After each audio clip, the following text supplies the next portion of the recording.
Hey, and welcome to Lemon Drops, brought to you by the Smoky Lemon crew. Well, we're talking branding, marketing, and everything in between. So grab a coffee, sit back, and let's drop in. Welcome back to Lemon Drops, and today we are talking Spotswood College. Of course, Mandy McGregor from here and Tina both went to Spotswood College, and everyone knows this man, Mr. G, Mr. Volleyball, Mr. Phil Gayton. How are you, Phil? Morning, Anna, and thanks for having me. Oh, it's a pleasure to have you here. Mr. G is how a lot of people know you. Coach, teacher, huge part of the Spotswood story for years. I mean, you've got honours from the Queen for it and been recognised as a local hero here in Taranaki. So it's really nice to have you on our podcast today, Phil. Pleasure. Yeah. If anyone knows anything about Spotswood College, you are the man. Correct. Yeah. Phil does love a good chat too, so we'll see how we go, eh? Yeah. So, Phil, let's start with when you look back. What's it been like to be part of so many journeys, particularly volleyball, in students' lives? What's that been like for you? Yeah, it's good to be able to reflect back on, 48 years of being on the staff at Spotswood. I did 4 as a student myself. So the school's now 66 years old, so I've sort of been part of it 52 years. But yeah, I guess watching students come in as little year 9s, or in my day, 30s. Third formers. As they were called. And just watch their physical and mental and emotional development over 5 years. Yeah, it's You're quite a different person from when you start high school to when you finish high school, aren't totally you? different. Yeah. And I've seen so many go on to be head boys and head girls that have been part of the volleyball scene. Could you have picked them at the start? Some, yes. Yeah. Others, no. As they've matured and developed into leadership skills. And I hope I've been part of that process of setting an example as a role model, giving them values to follow, responsibilities when they have to referee games and, through fundraising activities. Giving them responsibilities to become better citizens as young adults. And Spotswood College, like you say, has a huge place in your heart. Like, you have been there for the majority of it. And you took on the role of chairing the Spotswood College Alumni Trust. So what made you say yes to that challenge? Well, that was self-inflicted. I wondered if it was. Was it your idea? Yeah, well, back in the early 80s, before the 25th Jubilee, in 1985, they formed the ex-pupil association that was really what became the organised committee for that, and then nothing really happened after that.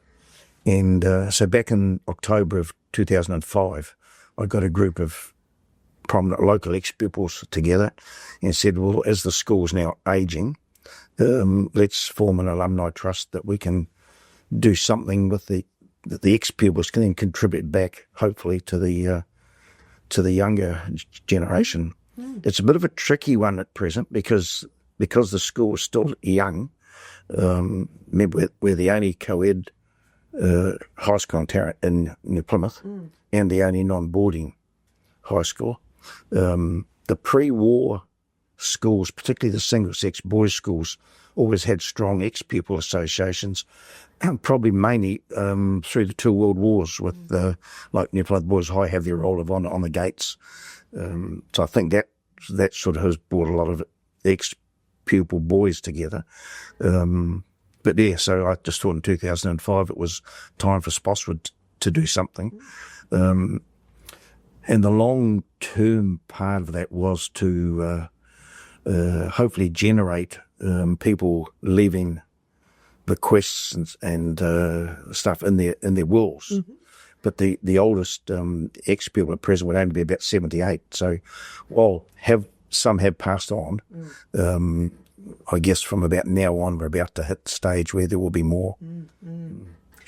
And there's been some pretty amazing former students from Spotswood College and staff that have gone on to shine in all sorts of areas, sports and the arts and business, science, public services. So would you be able to share a few standout names and stories with us, Phil?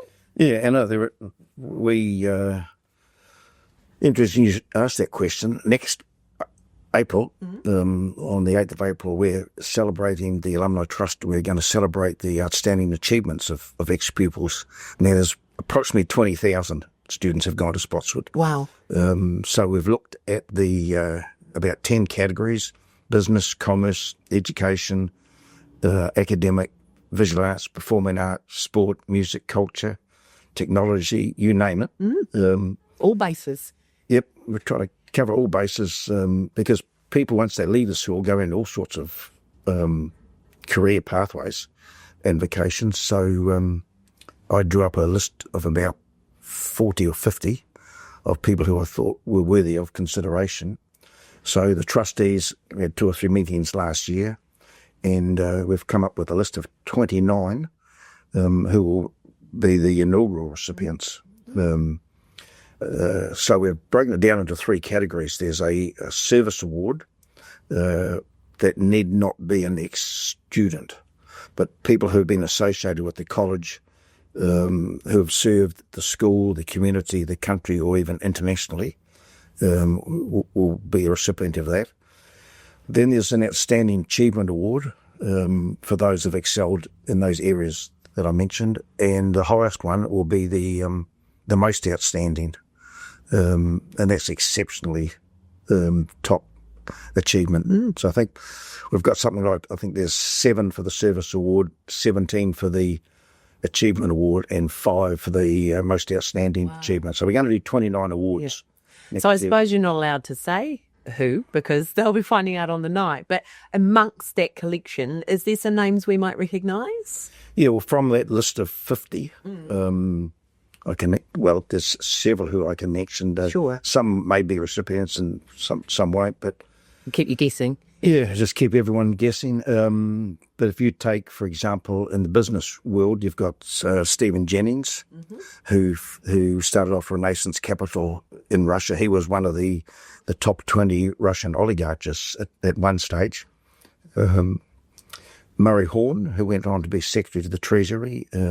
Murray got a PhD in economics from Harvard. He then chaired the New Zealand branch of the ANZ Bank. You've got someone like Dennis McNamara, who was our first law graduate, worked for the United Nations for over 40 years. Now, Dennis is interesting that his whole life's been devoted to humanitarian work. He was designated by the Secretary General of the UN to go to Cambodia after the Pol Pot regime. So he had to resettle all the refugees in Cambodia. Wow. And that was followed up in the late 90s with the Serbian war, when they had that big skirmish in Serbia and around there. So he then resettled the 8 million refugees there. So Dennis has done outstanding work humanitarian-wise. Another interesting one, Luella Samuels. She survived the Wahine disaster. Wow. You've got Nick Banks. Nick was the second Kiwi to climb Everest.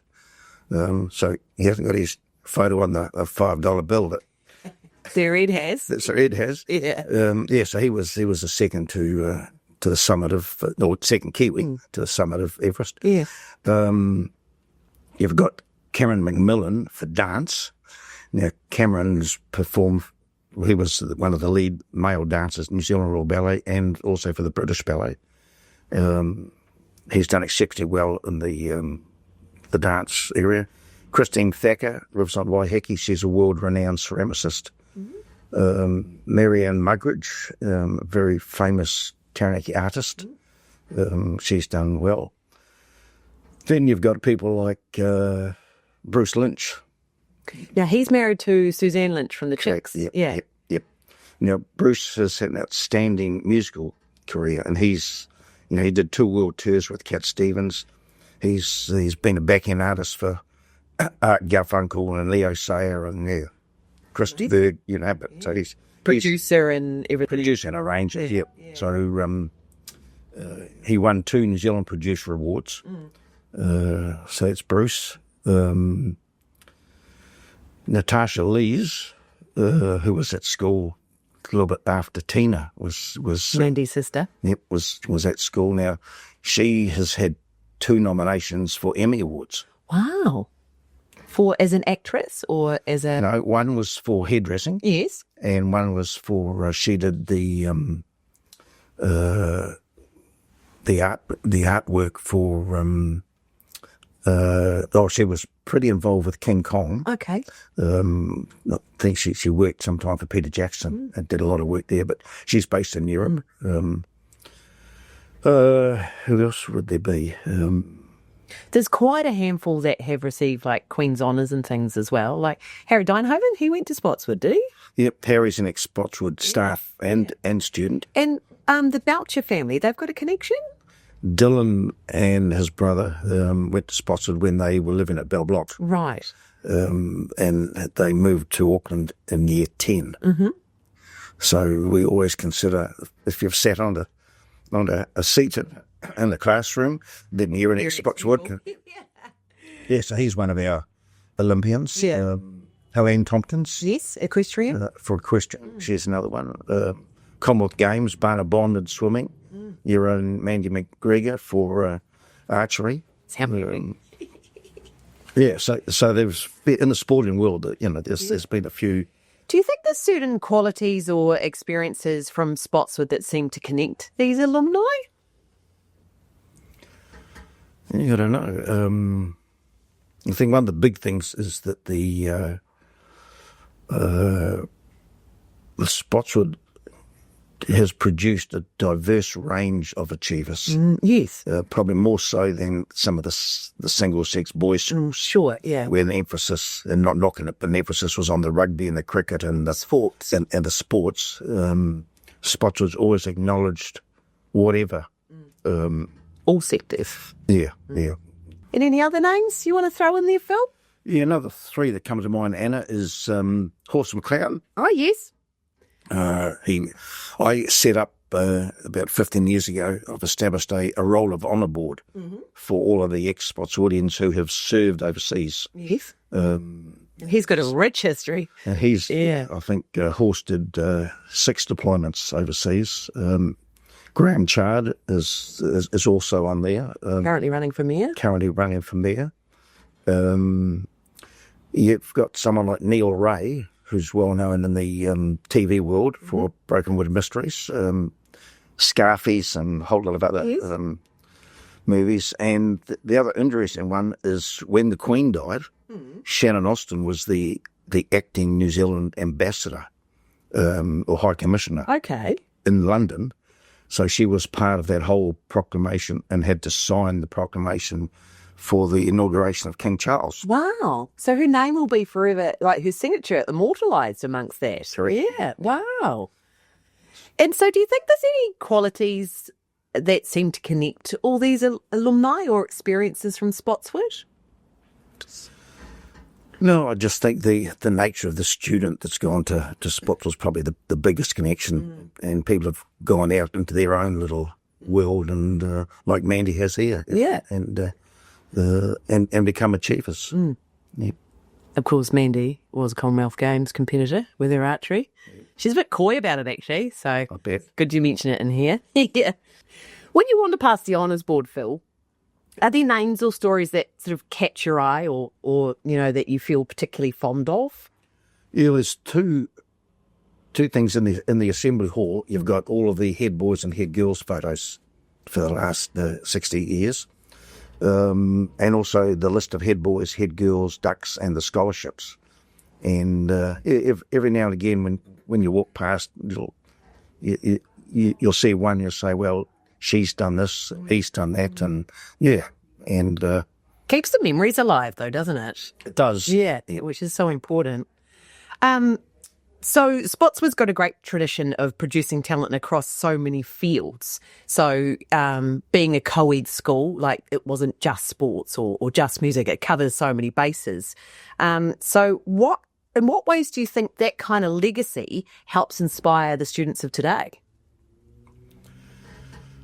Hopefully, I know when I was organising some Achievers Award ceremonies that we had at school, I would try and bring in some ex-pupils who had had achieved, maybe not significantly, but for example, when Blair Telford came back to Plymouth to run the local police station, Blair came in and spoke. So having ex-pupils come into the school, inspiring. Yeah, and I know the feedback I got from the students was that they enjoyed listening to people who, and they don't get a lot of opportunity. That's one of the problems. And of course, if you have a jubilee, the ones that have just left for the last 10 years generally don't come to those ones. So hopefully, there is some connection between the ex-pupils. Why do you think it matters for the school and the community of the school to celebrate these kinds of achievements together? Here, I just think that New Zealanders in general have been pretty slack in acknowledging. We've always been this big tall poppy society, but I have a bit of a passion to acknowledge what people have actually achieved. Well, you're the one that shares about the latest, on the Spotswood College alumni social media. You're always saying about you got your finger on the pulse of what your ex-pupils are up to. Yeah, I sort of try and scan the newspapers and magazines, and I get the odd bit of information provided, and to put that up, I've got a database of 2,500 that I send out a newsletter every holidays, and I think there's probably about 1,500 follow the Facebook page. So I just try and keep them informed of what ex-pupils have done. And you touched on about when past students come back to give something tangible back to Spotswood community, like that helps instill and inspire the generation that is still there. Right, yep. It's just a pity that, it can't be done more often. Because a lot of our ex-pupils, of course, move overseas or leave New Plymouth.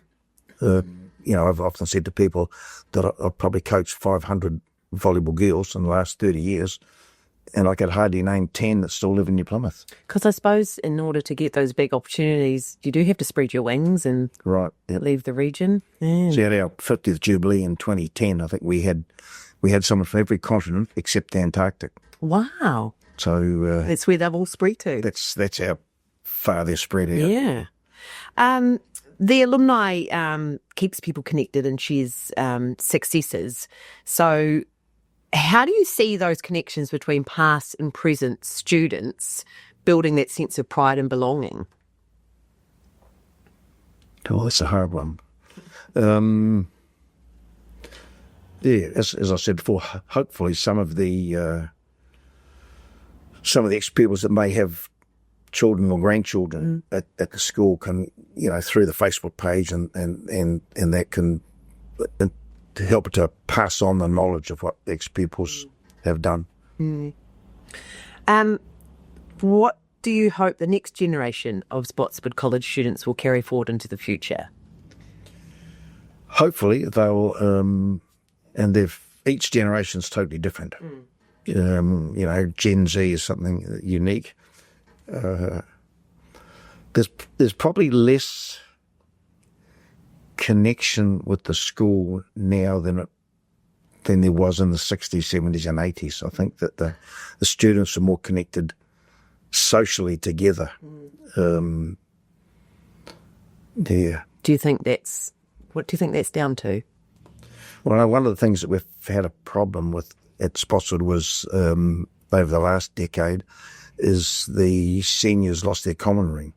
Okay. And I think that was big right through up until the 90s, where the Year 13 students in their study periods and lunchtimes would all meet in the common room. And it was a big deal to get to that point in high school where you got to have the common room too, something you worked towards and looked forward to. That's it. And I think that the lack of a senior common room has not helped that sort of socialising. I know people that were in the senior school in the 1970s who still get together 2 or 3 times a year as a group. That's in pretty such good, schools. isn't it? Because they've been around and they've still got those connections. Yeah, Yep. yeah. Yep, and I think that social media probably hasn't helped because back in the 60s, 70s, 80s, everyone talked. Yeah, not so much now. So much now.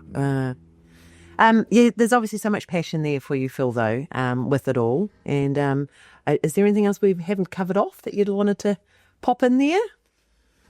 No, I think that sort of sums it up pretty good.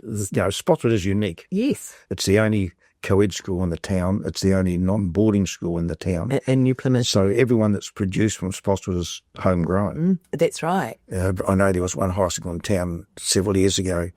There was an article on the Daily News that they had 12 current New Zealand junior representative sports people, of which 10 were boarders. Spotswood, through its international department as well, has done some good stuff. We have a lot of exchanges to the school from New Caledonia and visits overseas. We've got a sister school in Japan, so we go there, they come here. Spanish students have been to Spanish language students have been to Spain, and some have been to Argentina. So It's very interesting. And I think on behalf of the community, we say thank you to you because you're the one keeping those memories alive and making sure those past pupils, their successes are being praised and sung. And that comes down to you, Phil. So I feel like you're kind of like the uncle for everybody at Spotswood. proper. You also don't like taking the accolades too well either, eh? The passion's obviously very relevant. And if we wanted to find out a bit more about Spotswood College alumni, or maybe you're an ex-pupil watching and you'd like to join, how do we go about that, Phil? Just have a look on the Facebook page. We've also set up a website. That's another interesting thing that is hosted by Smoky Lemon. And that's got a lot of data. You need just about a fortnight to sit down and go through it. There's a lot of info. Yeah. There's a lot of info that goes back to the Spotswood name, which is interesting because Louisa Spotswood was the wife of Richard John Seddon, the Premier of New Zealand. And in 1906, when the government was sorting out the various areas in New Plymouth, they named that suburb Spotswood after his wife. And they had an interesting background that they both came from Melbourne. And if anyone's in Melbourne and you take the rail out to the coast, you actually would go through the railway station of Seddon and of Spotswood. Okay. He had a bit of a passion for Louisa in his young days. I think he wanted to marry her, and her father said, "Oh, go and earn some money." Okay. And he came across to the South Island and did some mining, went back and brought her back to New Zealand, and the rest was history. And then he eventually became the New Zealand Premier. So there's a lot on the history. Yeah. And we've uploaded trophy winners, and just info. Just general information about the school. So the list of the names and the achievements is massive. So a lot of work's gone into that, Phil, and we appreciate you sitting down and having a chat with us today. We'll put some links below if you wanted to find out a little bit more about the Spotswood College alumni. But thank you for all you've done, Phil. You're a legend. Pleasure. Mr. Thanks, G. guys. Mr. Volleyball. Awesome. We'll catch you next time on Lemon Drop.